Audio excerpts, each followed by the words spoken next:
आपने सोचा कि अगर शेख आपको हकीकत सिखाएंगे, तो आप जहाँ कहीं भी जाएंगे और हर वहाबी मजलिस आपके लिए इस बात की तस्दीक करेगी कि या ये एक शानदार दरस है जो आपके शेख आपको सिखा रहे हैं। नहीं, अल्लाह फरमाता है हुदानिल मुत्कीन, आप अपने हवास का इस्तेमाल कर रहे होंगे। क्यों? क्योंकि उस इम्तिहान में आपके तमाम हवास आजमाए जाएंगे। कहो, जब खला नूरत की तरबियत, क्या आपने कभी हकीकी खलाबाज की तरबियत देखी है? और फिर ये धोखेबाज लोगों को धोखा देते हैं कि उन्होंने अभी किया बगैर हेलमेट के 7 अफराद। और ये तमाम खवातीन अपने बालों को बहते हुए और बहाना बनाकर एक खलाबाज चीज़ में ऊपर गईं।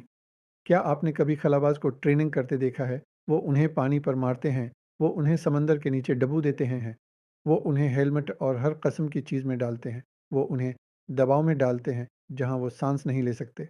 सांस न लेने की वजह से वो बाहर निकल जाते हैं। मुत्किन की तरह उनका सख्त इम्तिहान है कि मुत्किन पर बमबारी की जाएगी। हर हकीकत जो वो सुनते हैं, शैतान उनके देखने के पीछे आने वाला है, उनके सुनने के पीछे, उनकी सांसों के पीछे आने वाला है, उनके लम्स के पीछे आता है। हर एहसास पर हमला करना है। जब तक वो लड़ेंगे, वो लड़ेंगे, वो लड़ेंगे। जब तक आप उन हक़ाइक़ तक नहीं पहुँच जाते, आप उनके दिलों में रोशनियों तक पहुँच जाते हैं।